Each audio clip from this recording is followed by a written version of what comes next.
What's up, everyone? Adam Kaufman back in the saddle after a week off. And with me, you lose Evan Fournier, I guess, because he's on the road right now, but he'll be producing. So, hi, Ev.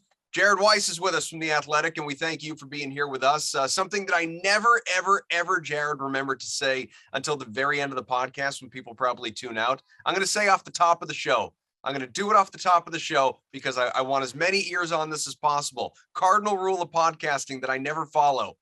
Rate, review, subscribe.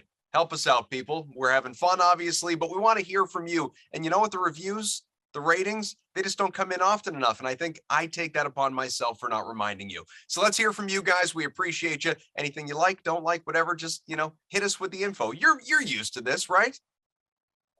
Oh, I've heard rate review, but usually I've already hung up at that point anyway, so I think I have to do it.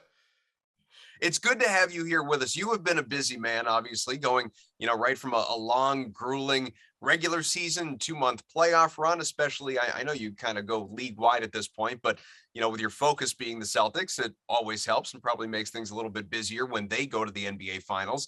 Not much reprieve before you get yourself right into the draft, free agency, and then, of course, NBA Summer League, which is still going on. You're just back from Vegas. Have you had a moment to take for yourself at all? Nope, not at all. But who wants it I anyway, right? yeah, I mean, I slowed down a little bit the other day, but it was funny. The Celtics had their game where that was that thrilling game that ended with the Matt Ryan game Yep. winner. I was at the press conferences. I actually left right before they ended because I had to catch my flight from Vegas to Boston. And thank God I happened to have already scheduled my flight as a red eye back on Monday night, and I was supposed to land at like 10:30 in Boston. The Malcolm Brogdon and Danilo Gallinari presser was at 11:30, so it just happened that I was like my flight was already on time for that. Of course, I get to Atlanta from my layover. It's 5 in the morning at this point. I haven't slept a wink yet because I can't sleep on flights for some reason. I'm just not capable of doing it. Got to get the window And seat and then just lean. that's what I tried doing, but I got screwed with two awful window seats. The first one I had, Oh, there was like a column on the wall, so I was completely squished. And then yeah. the second one, the person in the middle seat was squishing me into the wall, and there was like this. They took like one of the armrests that you would usually have in the aisle, and they Yeah. stuck it really tight into the window, but it didn't flip up, so it was just digging into my leg. I Brutal. could not function. I was miserable. I Oh, ended up passing out, I think, for like 30 minutes right before we landed in Boston. So that was all the sleep I got that night. Then straight to the Brogdon presser, and that was a doozy. I think I walked in the door as Brad was making his opening statement. So I went literally from presser to presser, somehow made it. So it worked out in the end. well, I do want to talk plenty about Malcolm Brogdon and Danilo Gallinari and your direct ties to both of them. You've had, some really interesting features. One just dropped today with Gallinari and his dad about, growing up and being a Larry Bird fan, all the stuff that I do want to get to a little bit later on in the show. But where I want to start, and I've mentioned this on the show before, but I don't know, I find myself here in the offseason, especially as moves have been made and there's still some more moves coming, whatever it is they are, we're waiting and seeing, and we'll speculate, the two of us, a little bit. But it's just, Brad Stevens now a year plus on the job I don't think he understands. He's done such a good job. I don't think he understands, though, if there's one thing that he didn't take from Danny Ainge, is that you're supposed to be a professional liar in this role. And Brad shoots us straight. Brad just tells us what he wants to do, what the team needs, and he goes out and does it. He just goes out and adds those guys. Like, hey, we need bench scoring and we need more playmaking off the bench. Well, here's Brogdon, here's Gallinari. He most recently said, well, we're going to need another big. And you know what? I'm waiting for him to add another big, whether it's, free agent or someone from the summer league, or, I don't believe it's going to be just Luke Cornett, for instance. There are roster spots to fill, and Brad is going to go out and take care of this. So again, I'm rambling here, but what I just find so interesting is the refreshing honesty from Brad. There's been no sort of, misdirection. Maybe he gives you some half truths. He can't be completely honest all the time, but there's never just any outright lies. Yeah, Danny liked to outright lie all the time, which is honestly like It's I part used of the to think that was job. a It's part of problem. the It's job. I part of don't the fault him job. for it. Yeah, like if I got asked the kinds of questions about my job that they got asked in a public forum, I would have to lie all the time. It's Yeah. like it's being political. It's a good thing. You should be doing that. So, okay, whatever. I think Brad, if there's one thing I learned from covering Brad over the years, it's that And I think Danny was a great kind of like equilibrium to balance my evaluation on, as far as like his willingness to just like say something you just know is not true. Is Brad is incredibly subtle and smart about saying things that are that have plausible deniability. So he's really good at that. And honestly, I think he's actually been pretty good about being more transparent as he's gone on as a GM. Like, I like the way that he said we need playmaking and scoring. He said a lot of the things that I was hearing from people behind closed doors that I was honestly telling people behind closed doors, and also saying publicly in my work too. And he just kind of like, he nailed all the things that I had been saying the entire time, and that many other reporters have been saying the entire time, where he didn't really leave much like wondering what does he really mean by everything he's saying. And I think part of that is that he's in a position where it's obvious. Like, they just made the finals. They almost won the championship. Like, we know what their issues are. Like, their offense kept sucking over and over again after it made so much progress. Like, we know that they needed playmaking depth. We knew that. We didn't think that they needed another, like, they didn't need to trade for Bradley Beal or make a Donovan Mitchell play or KD play necessarily to win the championship. We knew they just needed somebody else that was a good choreographer and scorer to help them out. And he got the exact kind of guy that they need in Brogdon, who's someone who, like, you don't necessarily want him to be your number one point guard, but you put him on a team with a bunch of good playmakers, he's the ultimate fit for this team. And then Gallinari, who it's like they just needed somebody that, like, when they needed somebody to go get a bucket getter, somebody that can just hit shots that are tightly contested and get on a heater. They definitely wanted one of those guys, and only get him for like 6.5 mil. It's good business. I like it. Even if he sucks on defense at this point of his career, he is a smart, composed player who I know Gallinari only averages 2 assists a game, but that dude knows how to move the ball. He makes Mhm. creative passes. He makes good reads. He can get out of a double team pretty decently. He can obviously hit a shot anywhere you want him to. Like, that dude can hit any kind of shot you want. Like, Brad did good business, and it's not done. They're gonna get another center. I don't think Kamigale is just going to be like, they're just going to add him onto the roster and be like, we're set at backup center. I think that everything we've seen so far indicates to me they're going to pay more tax to get another, maybe a little bit more than Bettman. Like, I reported about how they're still exploring using the Fournier TPE. I tried to immediately explain in the article so it was very clear for the aggregators. They're not going to trade for another person making 17 million. Sure. If they do, they're probably sending out some other salary, because I talked to Danny LaRue, our cap expert at The Athletic, about it. Like, it would cost like $75 million to trade for another player making that much money. They're not going to do that. It's not worth it. Like, you don't need it. So I think they're probably going to target a center that could pop out from the Donovan Mitchell deal if it goes down, from a Kevin Durant deal if it goes down, whatever other trade could happen where teams have to start moving around, especially because it sounds like there could be some 3 to 14 deals possibly brewing around those things. Like, the Celtics might have a chance to snag somebody that just makes like $3 or $4 million to be that 10th man to kind of replace what Tice was doing. So there are a lot of things that you said right there that I want to react to. We'll kind of bounce around, but just to go with the most recent, the That TPE. always happens when we talk. It Like, it, I'll it say the does. opening And statement. It's like 10 minutes. You're like, all right, I got like 6 things I want to say to that. yeah, no, That's what I do. I've That's what I've we do on made Celtics Beat. I've made a laundry list of items here that I'd like to review. Well, let's talk about the TPE though, because obviously it is top of mind. I mean, as we're sitting here on a Friday, this thing, at least the Evan Fournier TPE, is as we've come to refer to it, worth 17 million and change, expires in 3 days. So time is running thin, obviously, in the Celtics being able to use this. So you just mentioned the possibility that they could use a small portion of it to bring in a big. Is there any chance?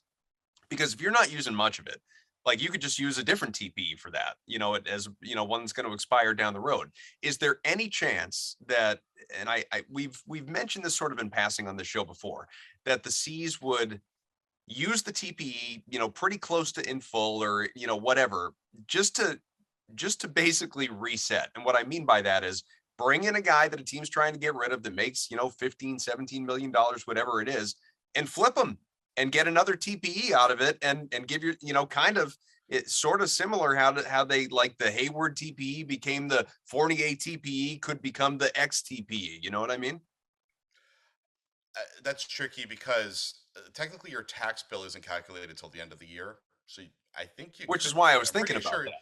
Yeah, I'm pretty sure you can do that and then get rid of it before it's too late, and then not pay tax, I believe. Right. Um, so like, yeah, you could do that. You could. But I mean, then I you're know it's putting the easier pressure, said than done. Like, you got to find a guy to get, and you got to find a team to take that guy, or, and or you some might other money. have to attach draft capital to get rid of that. Like, is it Right. worth it just to keep that alive? And then you're keeping it alive for the sake of eventually using it, right? But You hope. why? Like, like that's basically you saying we're gonna bring in another Josh Richardson now. Let's say for like as an example, it's not gonna Sure. be him, but like as an example, another Josh Richardson, so that we can then get another Josh Richardson maybe. I don't really see the point of that, assuming the risk that it would take that you would have to get rid of, they'd have to use a pick to get off of it when teams see your leverage because they know you don't want to pay $90 million in tax or whatever. So I think you're doing that if it's a piece that you think will put you over the top at that point. I don't think they need that. Like unless KD goes to Phoenix and he's with two other superstars, or whatever, or maybe like Miami can somehow make it work. I don't really see a team that should be forcing the Celtics to do that at this point. I think the Celtics right now on paper are the best team in the NBA, or at least let's give them tied with Golden State for the best team in the Sure. NBA. Well, they're probably the Like, deepest, like 1 through 10. and they were just in the finals, so I feel Right. like fixing their number one issue from the finals makes them the best team in the NBA Sure. on paper. Yeah. So when the Malcolm Brogdon trade happened, again, we'll talk more about Brogdon later, but when the trade happened, we were doing the show. Keith Smith was on, and the two of us, had the rare ability that we get on the show to actually react in real time to a deal like, any deal being made, quite frankly, but a deal of that magnitude was, pretty special to be able to touch on a little bit. But one of the first things that Keith said, and I agreed with it, was, one takeaway here is when you're sending out as many pieces as they did, obviously, but when you're bringing in a player as good and as valuable and as versatile and so on as Brogdon, especially making the money that he makes, that probably tells you they're not going to use the TPE. Well, now that we're a few days away from that expiring, potentially anyway, is that your belief? Either they're going to use a very small amount of it, like you touched on before, or this thing is just going to outright expire? I think they're going to use a very small amount of it to bring in another big. That's what I expect. Well, I should say that's what they want to do, but I don't think anybody else in the NBA is getting traded in the next 3 days. So maybe they won't be able to find that thing that they're looking for. And there are some centers left on the market that could work for the vetmen, but I think from my understanding is they're clearly hunting right now for another big that's slightly better than the vetmen. So assuming I don't. that I was just gonna say, assuming like Kevin Durant and Donovan Mitchell are not traded in the next 3 days, then so you don't have all the dominoes and the trickle down effect of that. Who do you think they could be going after right now? It's funny because like one guy I just kind of had earmarked was Kem Birch in Toronto. If Toronto was able to get involved with the deal, Mhm. that just it's the guy's not making much money. I could see them tossing out like a protected second round pick to just get him to go over to Boston as part of that deal. Um, like Thomas Bryant was the guy that I was hearing Yeah. about from the get go, and I reported that they had an offer out to him. They were trying to get him to come on the minimum, and the Lakers, they have a path for him to potentially start. He knew that there was no path for that whatsoever. The path for him to even play was not great. So Mhm. I think he made the right call. Like that was the right call going to the Lakers for someone who wants to, like, as cool as it would be to be a bench player who doesn't play, get in the ring. Like he wants to get his career back on track. Like he was a Right. good player that's been killed by injuries and he wants to be playing again. Yeah, he's still in So his 20s. yeah, honestly, man, like I would look at the market. There's just nobody out there that really entices me. In You terms of know, the free agents, you mean? yeah, in terms of the free agents that Well, are yeah, I mean, it's available it's that the Dwight Celtics have shown. Howard, it's Boogie Cousins, Aaron Baines, who we already have indications that, as sad as that makes many Celtics fans, I realize like that's not going to happen. So yeah, I am Yeah, curious what direction they go in. because I don't see them bringing in people that could affect the locker room structure. Like they have Brad has been so clear about this entire time, using the words like a team is fragile, Mhm. talking about adding without subtracting. That those themes came up again at the press conference the other day. This team is all about the chemistry vibe. We saw them last year find that on-court chemistry. They had good off-court chemistry, and that is what made them so good because they did not have the individual talent to stack up at the level that they performed. They were greater than the sum of their parts last year because of that stuff. And they Mhm. know it's really hard to carry that over multiple years. Like the fact that like the Warriors had to get Kevin Durant to ensure that that carried over, and then it took them. I mean, health was the issue, but like the Warriors are like this remarkable paragon of organizational consistency and good chemistry, and they have the guys at the top that create that. Tatum and Brown are not at a level like where Steph and Draymond are to be able to really like make sure that culture is truly deeply instilled. This team kind of has a weird dichotomy of leadership where it's really Smart and Horford that kind of set that tone a little bit, and then Tatum and Brown are the ones that kind of push it forward. But like this team is not set up from a chemistry perspective where it can really handle somebody being a bad egg within the locker room or being a bad fit on the court and be able to survive it. And Dennis Schroeder was example number one of that. Hmm. Dennis Schroeder was a bad fit on the court for this team. He didn't play with the styles, the preferences, the inclinations that this team needed to have. They got rid of him and they flipped the switch. I mean, the switch was starting to flip beforehand, but it really flipped after that, especially when they replaced it with him with Derek White, who was like the exact example of everything they were looking for. So that's why I just don't see them going for a Cousins or a Dwight Howard. It just like there's just too much of a past there. And I don't think that that role is going to be important enough to this team's roster that it's worth bringing in somebody that could be a risk there. Yeah, I mean, candidly, and I'm perfectly fine with them moving Daniel Tice, especially considering he was, shy of a top 12 protected first round pick. He was, the most valuable asset that was sent away in the Brogdon deal, which really tells you something about, the potential steal that this could be if Brogdon can stay, healthier than he's been the last couple of years. But Tice, he filled a role. He knew the system obviously, and good enough defensively, could chip in here and there offensively. Didn't ask very many minutes of him. So as you look to replace that guy, you're essentially looking to, you're not looking for another Horford or Rob Williams or even a Grant Williams or something like that. You're replacing Daniel Tice basically. So is there anyone on the market that does appeal to you shy of, well, it's going to be Cornette, or it's going to be Kevin Gelly, or it's going to be, somebody else from the summer league roster, or does it really kind of all come down to, like we were talking about before, a trade for a guy making a little bit more in the vet min? I could see I mean, as far as free agency is concerned, like Devontae Kaycock is out there. I could see him working, except that he's only 6'8" or 7" or something like that. So it's like, how different is that than Grant Williams as far as what you're looking for? Um, Luca Garza is in Detroit, I think, right? He's another guy that's interesting, but I think he's a restricted. So I would, if you're throwing the minimum at him, I could totally see Detroit just matching and keeping him. And then Mm, you look at the rest of the UFAs. It's guys like Tristan Thompson, who Brad Stevens is. There's yeah, no way Brad Stevens is bringing it been back there, for done that. everything that I heard. I'll have to pull up a list just so you can remember the rest. But it's just like there's such few guys. I don't think Ed Davis is going to play anymore. Um, Greg Monroe, that doesn't fit what they're looking for in that position. Hassan Whiteside is, from a talent perspective, kind of fits what they're looking for. But like Mm, again, another, although he wasn't bad in Utah last year, but also Utah has not retained him. Danny Ainge has not retained him yet, unless I'm missing right. something. So, it's like that's everybody.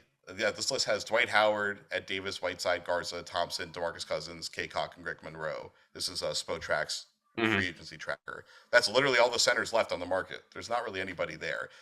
Kamagale has a good shot at making the roster based on that, because I mean, it's summer league, but like I do like a decent amount of what I've seen from him, and I did like his tape in the G League, so I could see him being a fit for what they're looking for, and a compliment to Luke Cornett.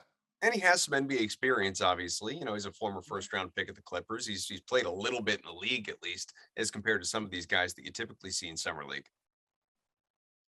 So something to think about anyway. But where all right, so we'll see what ends up happening. Who knows? Maybe we'll be lucky. I'll check my phone here. Maybe we'll get lucky and we'll get some breaking news in the middle of the show or something like that. Kind of like we did with Keith a couple weeks back. But let's, I keep teasing, oh, we're gonna talk about Brogdon and Gallinari. Let's do that.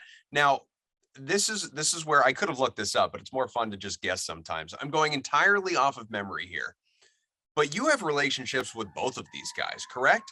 Like I'm thinking back, like Brogdon, if I remember right, when the trade happened, you were the first one to have a quote from him about coming to Boston for starters.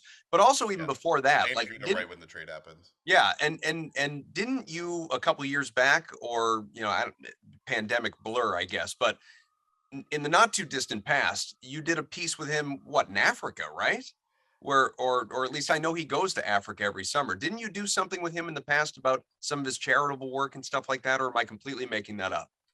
I think you're making it up. I mean, you're not wrong about that. Like, I literally just talked to him. He had to cancel his trip to Tanzania that he was going to do with Miles Turner Mm. for his foundation as part of Basketball Without Borders. So I don't I think I thought you did did that. something with him years I'll ago. take credit for it. You Sure, I should did take do credit for something. it. I interviewed him in December, I think, for a feature I did on the Pacers, where Miles Hmm. Turner.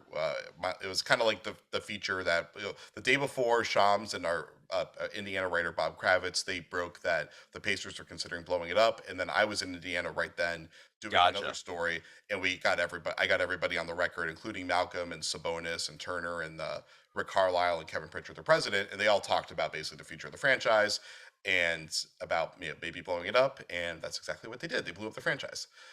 So Miles Turner is the only one left standing from that, Yeah. and they And he's tried to off say, building sign Legos DeAndre right Ayton. now anyway. Exactly. They tried to sign DeAndre Ayton. They would have obviously traded him, but Yeah. Ayton went back to Phoenix, so Miles might be there for at least another year. All right. Well, I'll take half credit on you getting the quote right after the trade anyway. But obviously you did the I'll take piece credit. on, Danilo Gallinari and with his dad, dropped on The Athletic earlier today. Encourage people to go out and check it out. And I'll let you obviously expand upon, your work and your research. But one of the things, and these guys, like they checked every box you possibly could have checked during that introductory press conference in terms of saying all the right things, and veterans coming into this situation, a team 2 wins shy of winning a championship last year, and putting ego aside and filling a role, and wanting a ring and all of these things. Like I love it. But also I tweeted this out at the time.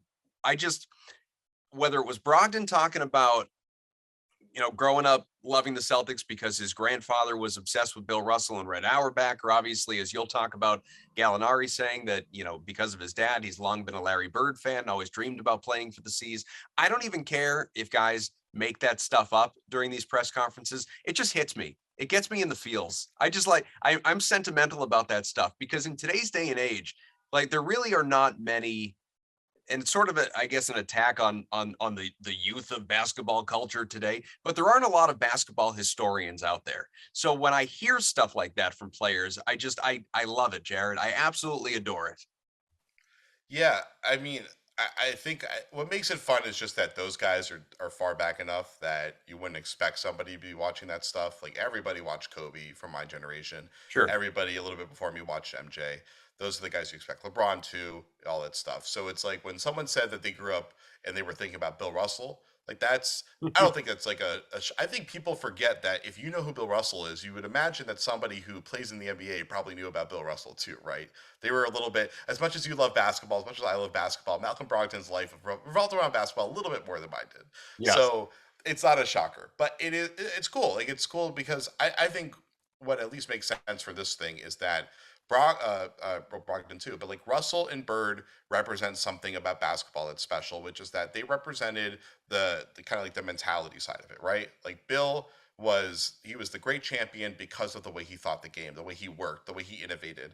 Larry Bird, same thing. Like he was known for being someone who mastered the game at a mental level and controlled the game with his brain more than anything else. About how he put himself in the right positions and made unique touch passes and shots and stuff like that, rather than being able to blow by people. And like that's something that if you're a basketball purist or someone who really enjoys the game for the strategy of it and the player development side, all that kind of stuff, like that makes those guys resonate with you in a special way. And so I think it is cool to see that from guys like Brogdon and Gallinari, two players who like when they came into the league were tweeners. Remember when tweener was a word?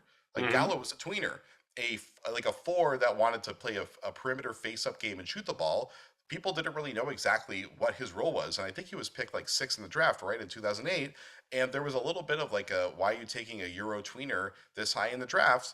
And Gallo never quite hit the level that you would hope for a number six pick. Like he was a fringe all star most of his career. He's continued to be a useful player deep into his career, but like he carved his way into being a good player in the league. And like Brogdon would have been a lottery pick if it weren't for the injury concerns. He probably would have been like a top 10 pick if it weren't for the injury concerns coming out of school. He was But rookie of the year.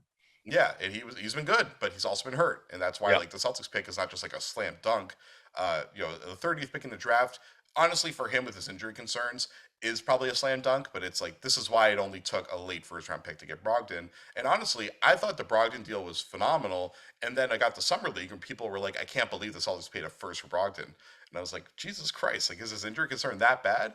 But I guess it is. But so anyway, the point of all this is to say that I think that they're pulling those out because they're at the Celtics presser. Mhm. They know that Gallinari. I think knows that if he does a story with me talking about how he looked up to Larry Bird, he mentions it in his press conference.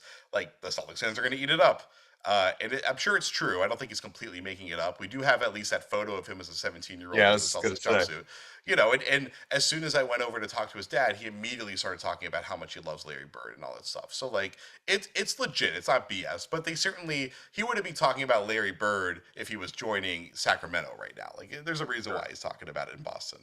Well, and if I'm not mistaken, because I'm trying to remember kind of his career path in terms of when he was a free agent and that sort of thing. But like the running joke, certainly I made it and others made it about, when Brad brought Gallinari in the first place, it was like, I bet he got a text from Danny Ainge saying, congrats, because he spent years. I mean, it was a long quest that Danny Ainge had of trying to put Gallinari in a Celtics uniform. He long was a fan of him, going all the way back to when he was in the draft and everything, or even before that. He's been a free agent since. Gallinari has chosen to play elsewhere since. There were opportunities to come to Boston that he didn't. So it's not like it was this like end all be all, I have to spend some of my career in Boston. It just kind of worked out this time.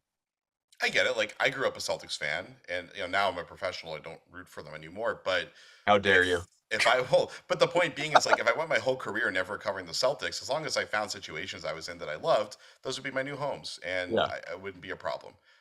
So I think it's the same way. I think the impression I got was they were a Celtics household growing up, but I don't think because of where they were.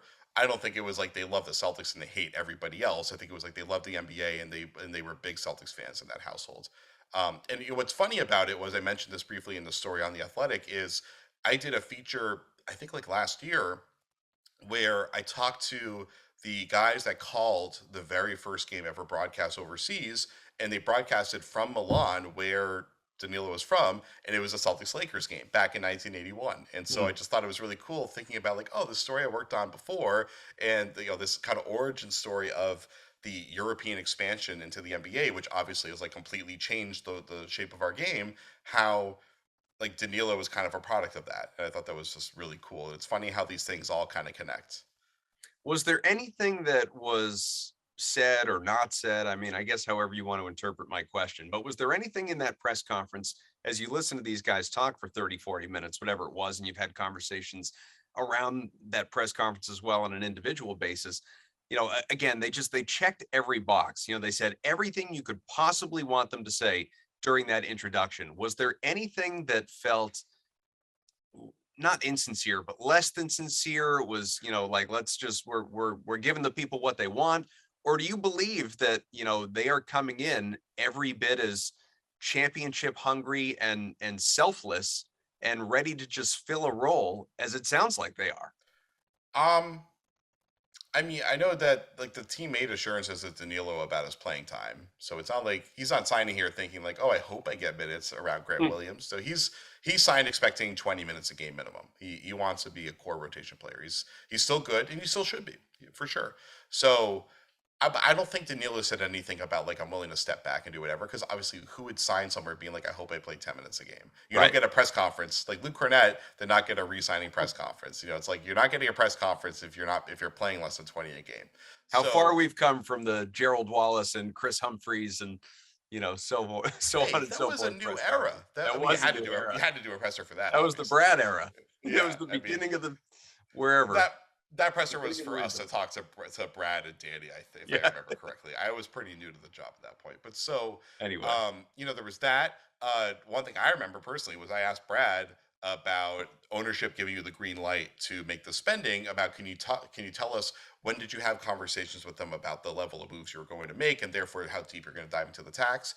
And great Brad Stevens answer. He basically didn't really answer exactly what I was asking and just went with like we've always had the green light, we've always had the support from them, Mhm. which is true. You have always had the support, but you never acted on it until now. You obviously had to talk to them before you acted on it. You had to give them a hey, heads up, you're going to pay like $80 million in luxury tax this year. So like obviously they had to get ownership approval.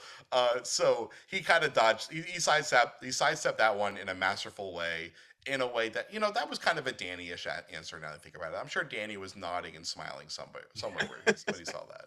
Let's go back to a little bit more on Malcolm Brogdon, because one thing, the second that he arrived, and I don't even mean physically, I mean just his name on the Celtics roster, the one thing everybody wanted to talk about was, is he going to start ahead of Marcus Smart? And the team, which I feel, validated, the team has come out. Malcolm Brogdon has come out in various interviews and in that press conference and said right away, he's ready to be the sixth man. He's ready to come in and, and be that guy. And that's where it makes sense. Now, I certainly think that obviously, like, there's the unpredictable. Injuries are going to play a role, whether to Marcus, whether to Malcolm, whether to others. There are going to be plenty of games that Brogdon probably starts. I wouldn't be surprised if there are games that Brogdon starts right alongside Marcus Smart. But as far as, who is your starting point guard, at least going in, provided everybody's healthy, that is still undeniably and unquestionably, to me, Marcus Smart. Clearly, Brogdon is prepared for that role. He is embracing that role. And I think it makes the most sense too, because he's going to give you things that, one, obviously he's a tremendous defender, but also he's going to give you that scoring punch off the bench that you want. That, Marcus is not that guy. And you don't want Marcus to be that guy. You want Marcus to keep doing exactly what he did last year.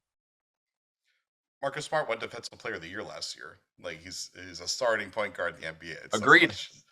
There's no. I don't know how anybody could have watched that NBA Finals and come away from it thinking like Marcus Smart's not a bona fide starter from for every team in the NBA. Yeah. Like, clear. Like, in Game 6, when they were completely falling apart, it was him and Jalen that were carrying the offense. They were doing everything out there. Marcus has his flaws. They came up again during the postseason. But he is so obviously a good starter in the NBA. Like, I don't think it's anything to debate anymore, and I think the DPOY locked it in. You could debate if Brogdon was fully healthy, who's better between the two. Sure. I think But it's he's actually not. pretty neck and neck. Yeah. He's not. I mean, important thing to know is, I don't know if people know this, but Brogdon, he sat out the last 20 games of the year last year. He was being shelved. He could have played. Yes. He was fine to play. The team was tanking.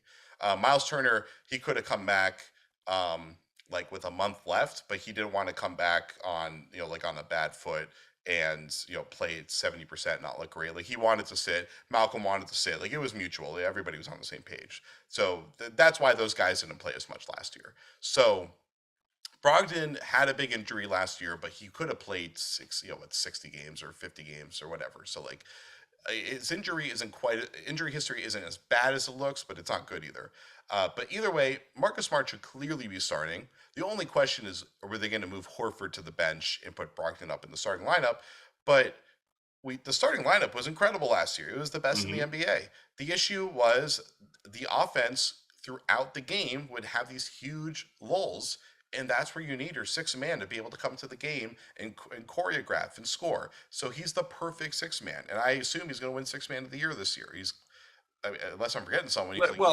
Assuming he's healthy, yes, I agree with you. Yeah, I can't remember who won last year. Did Hero win last year? Yes. Yeah. Yeah. So maybe if Hero doesn't replace Strus in the starting lineup, which I could see them doing, maybe that's kind of neck and neck. But Brogdon's like, he's an elite six man. They have for a bench scorer, he's one of the best we've had in the last decade in the NBA. He's a really, really good offensive player. He's a good starter. Like, if he's a starter, he's probably, I haven't seen where he is in Seth Partnow's tiers in the NBA, but I think he's like top 100 or so. So, like, the dude's a top 100 player in the NBA coming off the bench when you have, like, several other top 100 players in the NBA coming off the bench. Like, this team is pretty insanely stacked, and he fits perfectly as a six man playing 30 minutes a night. Well, to that point, like, if Malcolm Brogdon, because I was just going to bring this up, so I'm glad that you did. If Malcolm Brogdon's fully healthy, which, again, as far as we know, he's not. But if Malcolm Brogdon's fully healthy, he's probably a top 60 player in the NBA, something like that. So where's Marcus Smart, on the heels of Defensive Player of the Year? Top 50? Am I selling him short with that? Is he top 40? Where are you putting him? I'm trying to pull up right now Seth Partnow's tiers, because those are really damn good. Like, he's really thorough with it. But I mean, saying Smart's saying both of those guys as top 75 seems pretty reasonable, I would say. Mm-hmm. Yeah, I'd be curious to know where he has them, because I'm just offering my opinion. There's no research behind it at all. Names on a piece of paper. Let's see. Here, you keep talking. I'm gonna keep looking. Well, I think it's so, I don't even need to like defend the wall when it comes to Marcus Smart in the ways that I have done on this show in the past, because one, it would be repetitive, and two, like, I've got Barstool Greeny out there doing that for me anyway with every single tweet that he gets, and just quote tweeting everyone. It's just it is remarkable, and I won't like name names, but it is crazy how there are just some, whether it's, fans or people in the media specifically, that seem to have this just it's almost like a personal vendetta against him. And I don't believe that is actually the case, but it comes off that way with how dismissive some people are of what Marcus Smart does bring to this team. It's but I don't know. Again, there's a reason that I have said for a long time and that others have said recently as well, that he's just I can't even think of the last Celtics player who has even been on the same tier as Marcus Smart when it comes to the level of how polarizing he is to fans, to media, to others. Oh God, you're right. That's actually really true. And just for the Seth partner tiers, he has Smart, Rob Williams, and Al Horford in this tier 4A, which is the top 60 players in the league. So he has Okay. all those guys in the top 60 in the league. And then Brogdon and who's the other person? Derek White. He has them in this 4B, which would be 60 through 84. Okay. So yeah. So 60 through 84, that's like a good starter in the NBA, Yeah. right? There's 30 teams in the NBA. For sure. So if you're in the top 60, that means you're a very good starter. Yeah. Top 84, that means you're a good starter for sure. Mm-hmm. Yeah, well, that makes sense. No, it fits, but yeah, I don't know. We don't need to go on and on about it with the Smart polarizing thing, but like the only one who's even come close recently would be Al Horford.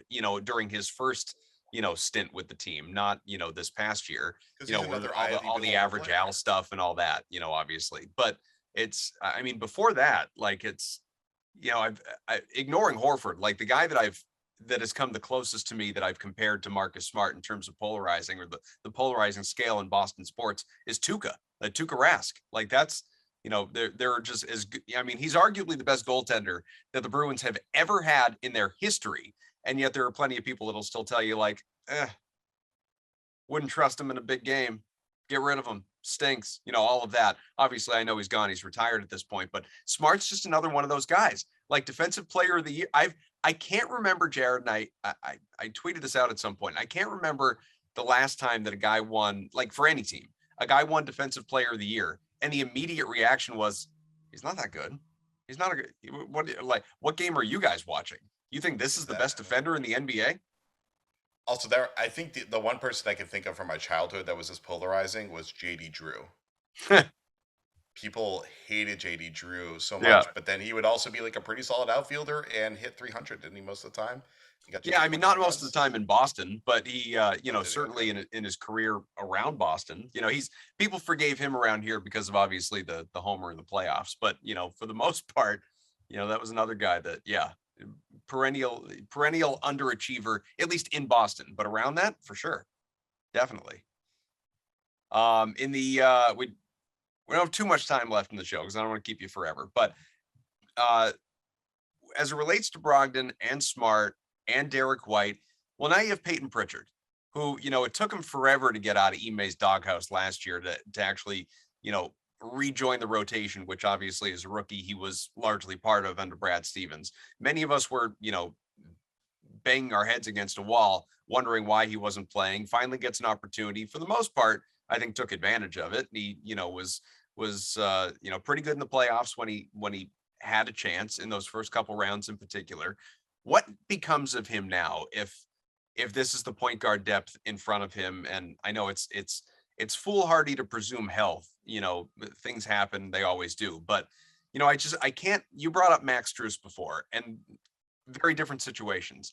But in this sense, I can't help but look at Payton Prtichard and think about Max Strus in the sense that this guy could be a better NBA player than he's going to get the chance to be in Boston. Strus found himself a great fit, obviously, with the Heat. Is Pritchard better off just finding a better fit, when that opportunity is presented? I don't know, because like he's gotten the opportunity, and that's the thing is, it's hard being a rookie coming into into an already developed team. Like Aaron Nesmith, I expect him to get better in Indiana, and I expect people to be pissed off if he turns into a decent player. But he's going to get the opportunity there that he wasn't going to get in Boston. Right. It's like it wasn't a situation that was conducive for him developing, especially because he admitted he basically has like the yips with shooting, and he's not able to come out and play and get enough shots in order to actually do the shooting he needs to improve. So like that's why Neesmith probably will benefit from being in Indiana. Payton Pritchard would probably benefit from being somewhere where they were allowing him to just make all the mistakes he's making and force him to develop, but he's not able to do that in Boston. Um, I think what's good for him is that he was not ready to run point in the finals, and he had to do it some. He doesn't really have to do that with the way that the roster is set up, so he can play the two for the most part offensively, and he's a good shooter. And if he's attacking space, he's going to be a lot better than playing pick and roll and attacking drop coverage and trying to find a little bit of space when they like kind of close in on him and he feels trapped and all that kind of stuff. So, I think Pritchard's in the right spot. He's going to get some time because of all the guys they have in the guard rotation, he's the only one that when he's on is a knockdown shooter. Brogdon at times has been a knockdown shooter. I think health was the biggest factor for him shooting poorly last year. And then 3 years ago or whatever in Indiana, I think that Brogdon will be a good shooter if he's fully healthy. But like they're going to need Payton shooting, absolutely, because I like Sam Hauser's potential to eventually turn into a rotation player someday down the road, but he's absolutely not there yet. Like he's not, and he's shooting terribly in summer league right now too. Pritchard is if they're going to have a floor spacer out there, it's going to be Pritchard, it's going to be Gallo. Well, let's go full circle with this show and wrap up Trailblazers. going back to summer league here, because we were talking about Capangeli before. You brought up Hauser. Some of these guys, JD Davison is coming off obviously his best game in the four in summer league so far. Looks by summer league standards looks terrific. He's averaging 12 and 9, whatever it is. He's shooting 46% from three. Juan Begaron, if I'm saying that even remotely close with the French little accent on there, is he's looking really good. I don't know, you could speak to this better if he's going back overseas. I know obviously Davison's going to be there in Maine, but it looks like they've got some good youth, some 19-year-old kids obviously that they've got here in the pipeline. But how optimistic are you they could develop and turn to real NBA contributors here for the Celtics? Davison, I like. When I went back and watched the film on him, I was like, oh, I see it.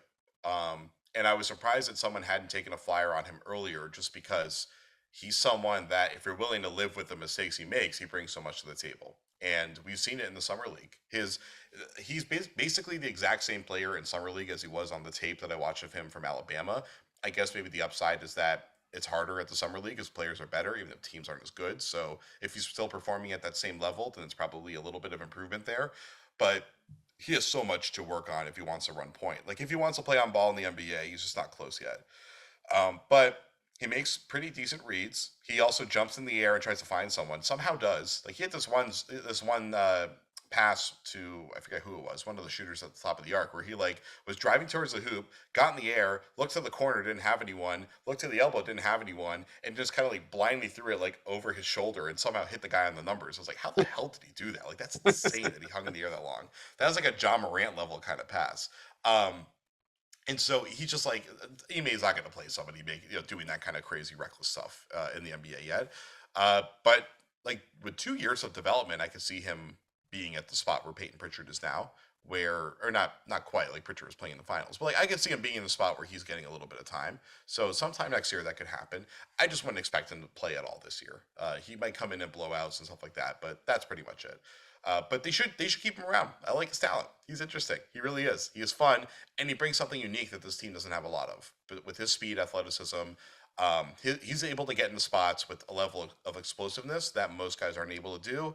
And then he can do a lot of the ball hawking, rebounding, stuff like that Celtics love out of their point guard. So I find him really interesting, and he's in contention to get promoted to the roster spot. We could see that happening because from what I've seen of Broderick Thomas, I'm not seeing enough right now to make me think he's getting that spot.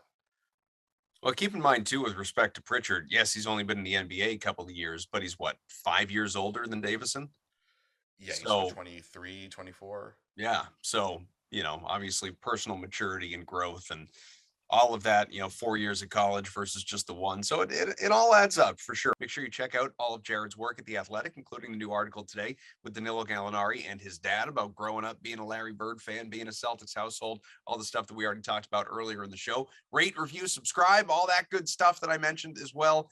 And, hopefully for the show next week, we'll have a big or two to talk about, or a big addition in the form of a TPE, since that'll be expiring in a few days. We'll see. Jared, always appreciate you coming on. Appreciate the time. I think you're gonna have a fondue time next week. Oh, there it is. Probably. It's probably going to be him. All right. It's been Celtics Beat. We'll see you later.